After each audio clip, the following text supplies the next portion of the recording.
OPB Podcasts.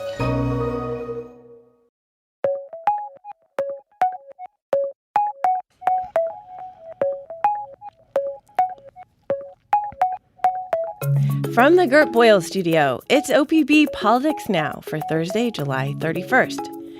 Oregon has some of the strictest land use policies in the nation, and those laws have made Oregon what it is today. They've protected farmlands and preserved coastlines. They've pushed developers to build up, not out, in an effort to avoid sprawl. And they've prompted endless battles as housing becomes more expensive and farmland becomes less available. The latest land use battle pits farm stands, think U-pick, corn mazes, and concerts, up against some of the state's biggest conservation groups. We're going to walk you through it. Welcome to the podcast. I'm OPB Politics reporter Lauren Dake. Hey, Lauren. I'm OPB Food and Agriculture reporter Alejandro Figueroa. Thanks for having me. Alejandro, thank you for being on the podcast this week. This latest battle really started to gain momentum when the owners of Topaz Farm out on Sauvie Island posted a video on Instagram basically saying that they needed help and that they were going to lose their farm because of these new rules that the state was going to adopt. First, let's just talk about this farm. I have been there. I've taken my kids to the hay tractor rides and to pick pumpkins in the fall, so I know firsthand that it's a pretty popular place. Yes. So they are, like you said, in Sauvie Island, Topaz Farm. They've been around for the current iteration of it has been around for about 5 years. Before that, it was known as, I believe it was Kruger Farm. But Topaz, they've been doing for the last, since 2019 at least, they've been doing U-picks. They've been doing what they call like musical events. They have, the normal farm stand fruits, so they sell berries and vegetables and other things that they grow in there, and they have petting animals, they have hay rides, corn mazes, pumpkin patches, and they just attract a lot of people because it is a very popular activity to do with families. Yes, it's a very family-oriented farm. Yeah, well, and also it's very close to Portland, right? It's not a far drive. No, not at all. Okay, so the owners of Topaz Farm take to Instagram, they make this video. What does the video say? How about we hear from them? Here's Dim Abels. He runs Topaz Farm alongside his wife, Kat. If you enjoy a U-pick, if you enjoy farm-to-table dinners, if you enjoy pumpkin patches, if your kids enjoy a hay ride or a cow train, these are the kind of things that we and other farms are going to lose. It's not what the public wants. DLCD and with 1,000 Friends of Oregon's help, they're trying to shut agritourism down. So that was from a video that they posted on their Instagram account. They posted a couple more, I think 2 or 3 more. But that specific video got over 3.5 million views. And also, I would just say it's worth noting that Topaz was not the only a farm that posted something on social media. There were like at least a dozen other ones. I'm thinking about Woodshoe Tulip Farm in Woodburn. They do the Tulip Festival. It's very popular. But Topaz certainly got most of the attention. Yeah, why? I mean, I would guess it resonated with a lot of people because people do like farm-to-table dinners and hay rides. But what else made it so compelling?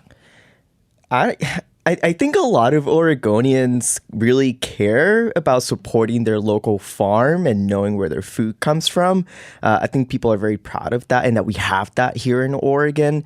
And I mean, when you see a video on social media that says, hey, these Oregon bureaucrats are trying to shut us down or limit what we do, I think that will cause like a very emotional response among people. And that's what happened here very clearly. But it's not entirely true. And these rules are not really going to affect every single small farm in Oregon.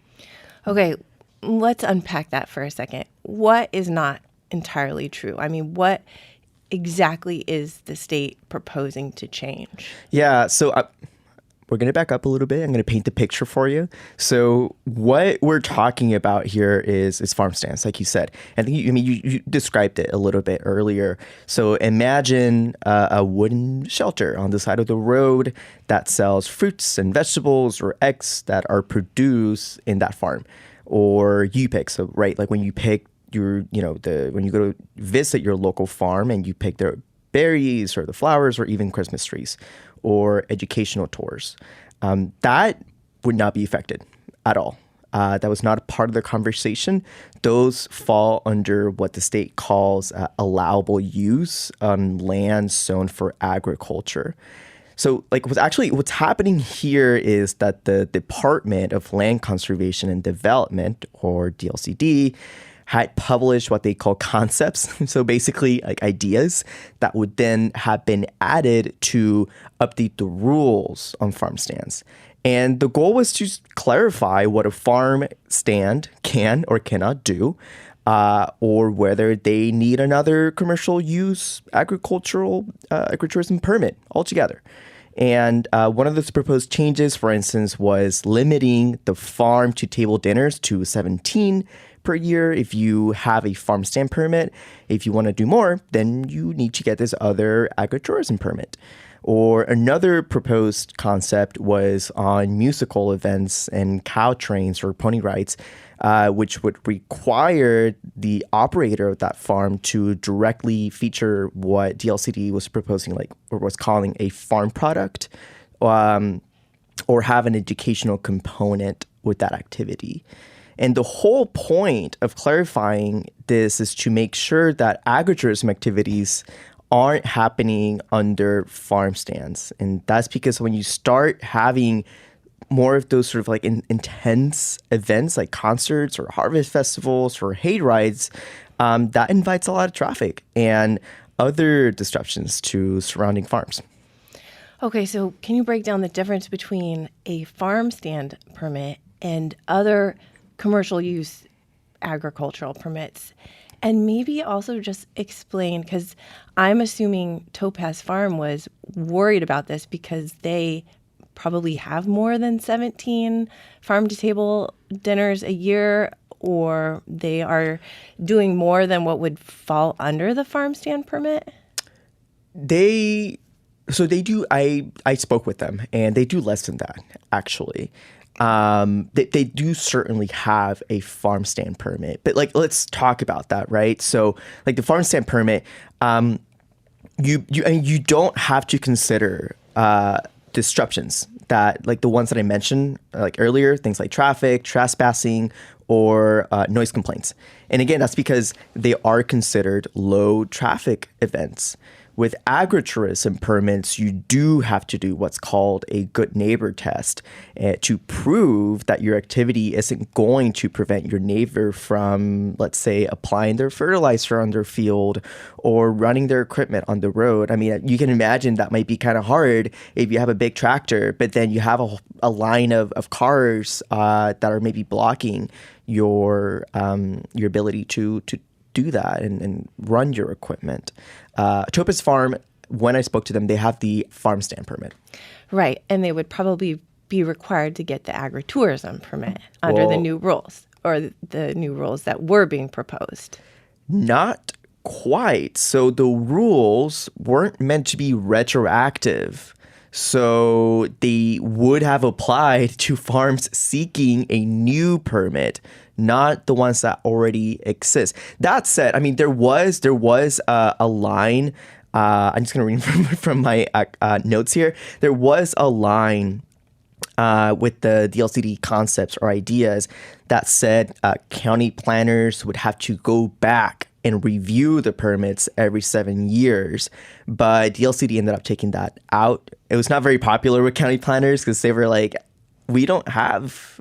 Sometimes some counties are very rural. They might not have the staff to be able to continually go and review these permits. So that they just scrapped that. So do you have a sense what prompted DLCD to consider changing these rules in the first place? I mean, have there been complaints about these type of farms? Part of the reason why DLCD was doing this was because county planners and some farmers had come to the agency and said, hey, the current rules are sort of unclear, they're kind of vague, and that just translates to inconsistencies or inconsistent interpretations of those rules across different counties. And There was also a bill that was introduced earlier this year in the state legislature that would have addressed some of those inconsistencies, but it proved to be contentious, and legislators said, you know what, no, let's just turn it to the LCD for rulemaking. So the LCD, that bill didn't go anywhere. And then so DLCD ended up setting up what's called a Rules Advisory Committee, otherwise known as a RAC. And that's a group that's made up of county planners, farmers, land use, and farm preservation groups. And they met multiple times to talk about their concerns and what they wanted to see changed. And that all led to these proposed changes that we're talking about right now. And can you kind of break down who is in favor of the changes, who is against? I mean, who are the big players in the latest conversation?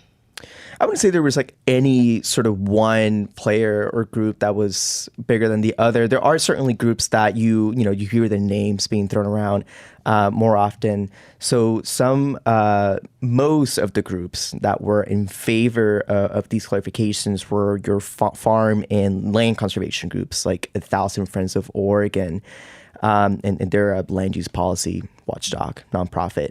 And the argument is basically that they want to preserve farms so that they don't lose their primary function, which is to grow crops and livestock, rather than being turned into a full-blown grocery store or a concert venue, which is not what farm use, at least by the state's definition, is not what it's for. The groups that were mostly against the new rules were, your farmers that have the agritourism activities, or they run some form of agritourism on their land. And also there's this group, a lobbying group. So that's the Oregon Property Owners Association. Some people might remember them by their previous name, Oregonians in Action. And that group has historically lobbied to reduce land use regulation in Oregon. They've argued that Oregon policies are just too strict, and they just limit what developers can and cannot do here. So one clarifying question here. Would Topaz Farm have, because you said that these rules were not going to be retroactive. Mm-hmm. So basically their social media campaign, was that unnecessary? I mean, would they have been fine? They would have. It seems, when I spoke to DLCD, this was not something, they do argue that it would have affected them maybe if they were going to expand. So certainly new permits for sure, right? But if you were maybe expanding your operation and you needed to go through that permitting process again, you might have been put in the bucket of agritourism. And the argument is that agritourism permits are just more burdensome, costly. And that's when you're talking about being able to do the types of activities that they do, that's what they mean when they say they would be shut down. But certainly right now, no, they would not have been affected. Okay, I see. Well, their social media campaign worked because last week the governor stepped in and told the Land Use Commission to pause the rulemaking effort. Yes.